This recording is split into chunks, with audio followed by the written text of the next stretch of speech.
J'ai appuyé sur REC. Je me lance. Nouveau podcast. Ne me demandez pas quel numéro c'est, je ne sais pas. J'ai pas compté. J'ai arrêté de compter il y a un moment. J'espère que tu vas bien. Moi ça va. C'est intense en ce moment. C'est profond. C'est remuant, mais en même temps c'est très doux. Et je suis rempli d'amour et de belle énergie. Parfois je m'écroule, parfois je pleure, et souvent je sais même pas pourquoi je pleure. Et j'avais envie de te partager ce truc-là. Des fois je pleure et je sais pas pourquoi. Je me dis qu'il y a un truc qui va pas chez moi. Mais en fait tout va bien. Je me souviens juste que j'ai grandi avec cette injonction sociétale. Pourtant, j'avais des parents qui étaient très ouverts. J'ai des parents qui sont très ouverts. Merci à eux. Mais j'ai grandi avec cette injonction qui dit que les émotions, et les larmes en particulier, c'est quelque chose qui est pas cool. Que c'est pas normal d'avoir des émotions. Que c'est pas normal de se laisser embarquer par ces émotions. Et moi, j'adore, en fait, vivre mes émotions. À partir du moment où j'ai compris que c'était aussi ça la vie, c'était notre façon à nous de vivre notre vie dans notre humanité, que d'être traversé, d'expérimenter le fait d'avoir des émotions. C'est quelque chose de riche, c'est quelque chose de puissant, c'est quelque chose qui fait de nous des êtres humains. Et j'adore avoir des émotions.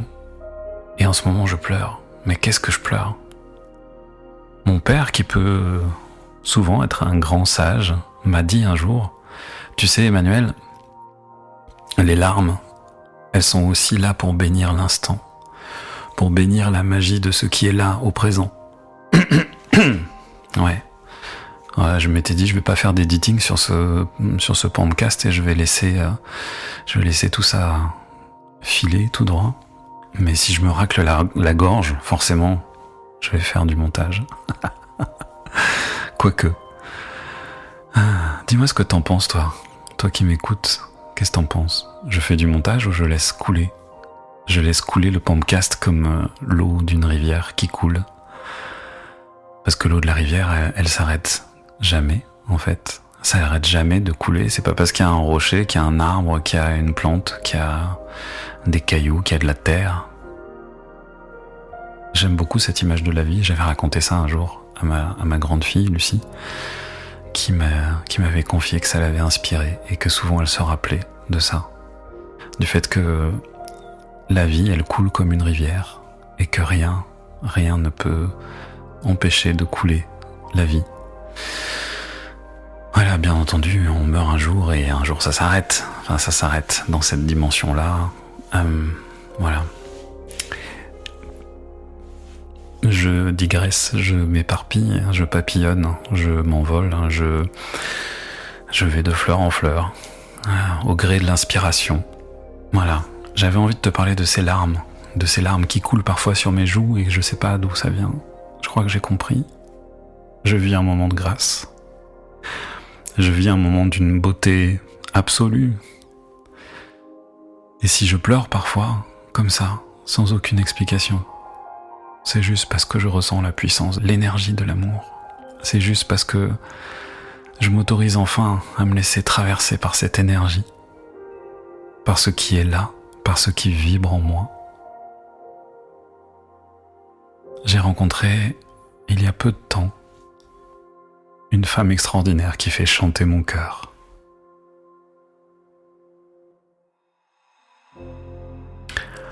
Je l'appelle mon cadeau. Et elle m'appelle aussi son cadeau. Faut dire que j'avais demandé à l'univers de m'envoyer la personne idéale, la personne qui serait la bonne pour moi, pour cheminer avec moi. J'ai demandé à Lulu là-haut, je lui ai dit j'ai envie de vivre le grand amour, j'ai envie de vivre la relation amoureuse en conscience. J'ai envie que ça soit comme ci et comme ça.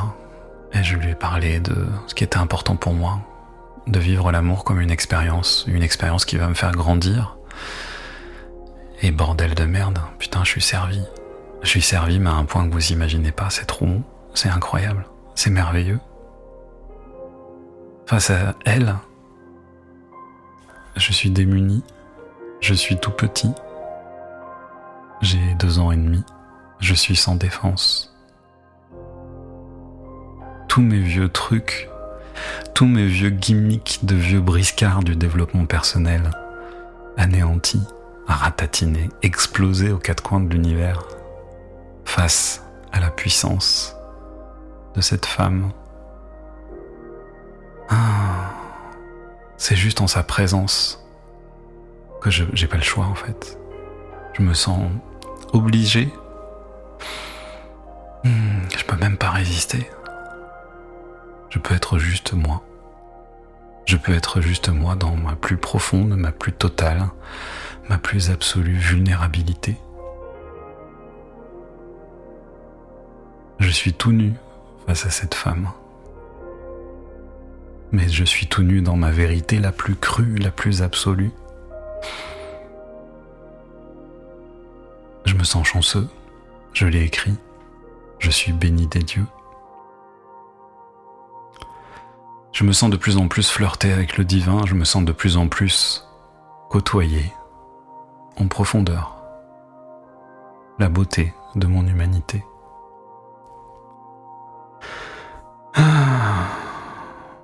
Et cette incroyable personne, elle m'inspire beaucoup. Et c'est réciproque. C'est une relation de guérison.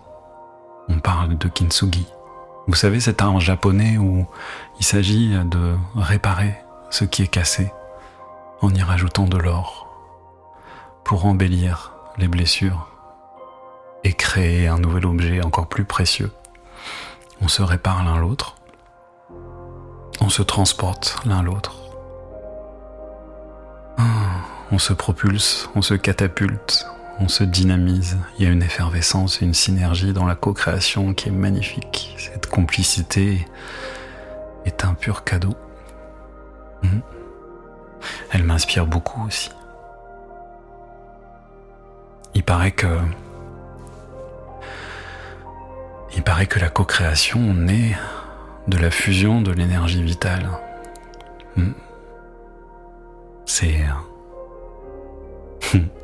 C'est vérifié. Et ça parle beaucoup d'amour inconditionnel et de lutte de l'ego. Mon ego, son ego, le mien beaucoup, qui essaye de vouloir faire en sorte que la relation elle ressemble à ce que j'ai envie de vivre. Mais la vie en a décidé autrement. Et elle aussi en a décidé autrement. Je ne peux pas vivre cette relation comme j'ai envie de la vivre, parce que je ne suis pas tout seul à piloter cette relation. On est tous les deux à piloter cette relation. On est tous les deux à décider, à partager nos envies, nos besoins. Et forcément, des fois, ça m'arrange pas. Des fois, ça l'arrange pas, elle non plus. Voilà. Mais c'est d'une richesse, c'est d'une beauté.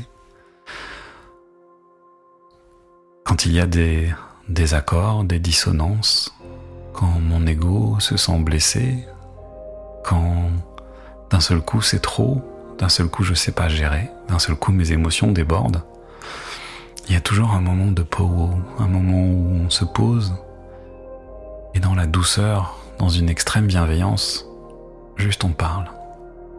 Faut dire qu'on a tous les deux les mêmes codes. On parle un peu communication authentique et radicale. Et à chaque fois, à chaque discussion,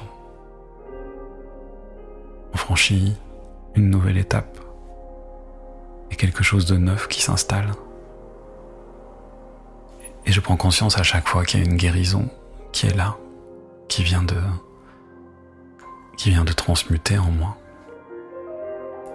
Et à chaque fois qu'on désamorce une bombe, tous les deux ensemble, main dans la main, et cœur contre cœur, je me sens grandir. Je me sens de plus en plus grand. Je me sens de plus en plus puissant. C'est quand je me retrouve tout petit ratatiné et écrabouillé par mes émotions, par ce flot de trop qui m'envahit, et que je me retrouve face à elle, qu'elle me dit « Viens, relève-toi, on va parler ». Et on parle.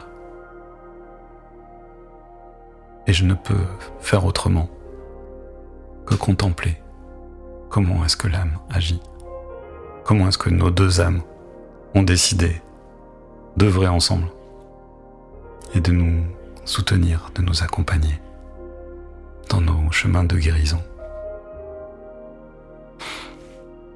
Toute ma vie, dans toutes mes relations, j'ai pris grand soin d'éviter d'écouter mon intuition qui me disait « Non, ça va pas marcher. Celle-là, c'est pas la bonne. Il y a ça et ça qui vont pas fonctionner. » Et j'écoutais pas mon intuition et je me disais « Mais non, elle est trop chouette. Il se passe un truc là, c'est tellement chouette. Il va se passer un truc, c'est trop chouette. » Et voilà. Et quand ça se casse la gueule, je me dis « Bah ouais, j'aurais mieux fait d'écouter mon intuition. Ou pas. De toute façon, c'était un bel apprentissage. » Avec cette femme-là, depuis le début, mon intuition, elle me raconte pas ça. Je suis super ému de me mettre à nu, de livrer au monde, à travers ce micro, ce qui vibre en moi. Car ce que je ressens là, c'est ce que j'ai attendu, c'est ce que j'ai espéré toute ma vie.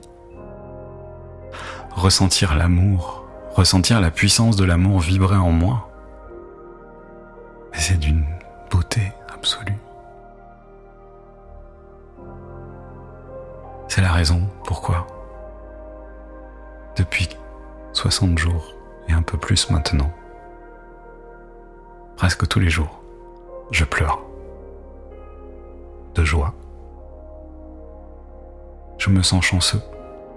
Je suis béni des dieux.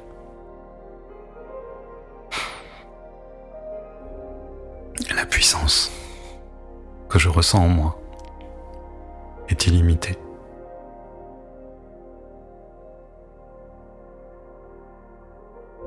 Merci de m'avoir écouté.